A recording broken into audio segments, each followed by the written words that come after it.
qui avaient la maturité spirituelle, donner est la puissance. Donner est une puissance. Pour ceux qui ont grandi spirituellement, qui ont la maturité spirituelle, bien-aimés dans le Seigneur, si Abraham avait désobéi, comme Adam et Ève avaient désobéi dans le jardin d'Éden, bien-aimés dans le Seigneur, s'il avait désobéi de donner Isaac au mont Moria, on ne parlera jamais. Alors jamais du Dieu d'Abraham, d'Isaac et de Jacob et tout ce que nous sommes aujourd'hui, que nous appelons Israël spirituel. Donner est une puissance. Pour ceux qui ont grandi, ceux qui ont la maturité spirituelle, bien-aimés dans le Seigneur, nous devons à chaque fois appliquer Romains chapitre 12. Ne rendez à personne le mal pour le mal. Recherchez ce qui est bien devant tous les hommes. S'il est possible, autant que cela dépend de vous, soyez en paix avec tous les hommes. Continuez de donner. La rétribution n'est pas à ton pouvoir. La rétribution n'est pas à ton pouvoir. Il fallait l'obéissance d'un homme appelé Abraham. Seul au mont Moria. Seul au mont Moria. Il n'a ni dit à Sarah que je me vais sacrifier mon fils unique.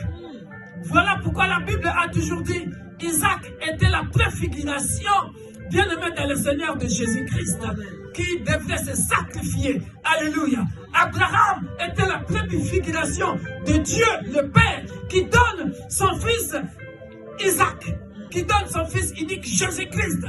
Est-ce que je parle à quelqu'un? Voilà pourquoi, bien-aimé dans le Seigneur, en matière de donner, bien-aimé, ne t'attends pas que Dieu te redistribue la même chose. Est-ce que je parle à quelqu'un? La rétribution appartient à Dieu. Mais nous avons toujours compris ce passage. À Dieu la vengeance, à Dieu la rétribution, dans le sens que les gens t'ont fait du mal, que Dieu leur retourne absolument le mal qu'ils t'ont fait. Non, non, non, non, non, non, non, non. Je suis venu, Dieu ne travaille pas comme ça. Les voies de Dieu ne sont pas vos voies. Alléluia. Papa, maman, évite de faire le mal. Eh oui, évite de faire le mal. Continue à faire du bien. Pourquoi? Parce que le papa a fait du mal, la maman a fait du mal. Écoutez, la rétribution. Peut-être que Dieu ne rendra pas le même mal au papa, ne rendra pas le même mal à la maman, mais la génération qui suit, à cause, si cette génération-là ne reçoit pas Jésus-Christ comme son sauveur et Seigneur, il y aura quelqu'un qui subira la loi de la rétribution. N'est-ce pas, nous faisons des prières de combat pour détruire les liens familiaux? N'est-ce pas, nous faisons des prières de combat, la destruction des liens familiaux? Pourquoi? Nous subissons ce que les ancêtres ont fait. Et quand la rétribution vient, la rétribution, puisque Dieu travaille par cycle, il dit quoi? Il pardonne les péchés de père en fils. Nous pouvons les lire dans Exode chapitre 20. Alléluia. Comme il peut pardonner jusqu'à la 4e génération, comme il peut aussi punir.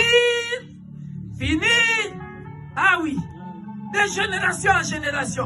Donc, la rétribution appartient à Dieu. Abraham ayant la maturité spirituelle, Abraham ayant la croissance spirituelle, alléluia, avait obéi. Et lorsque la loi de la rétribution arrive, bien-aimé dans le Seigneur, de Isaac va sortir Ésaü et Jacob. Alléluia. Et Jacob, oh, bien-aimé dans le Seigneur, de génération en génération, bien-aimé dans le Seigneur, était béni. Pourquoi? Parce que Joseph était béni.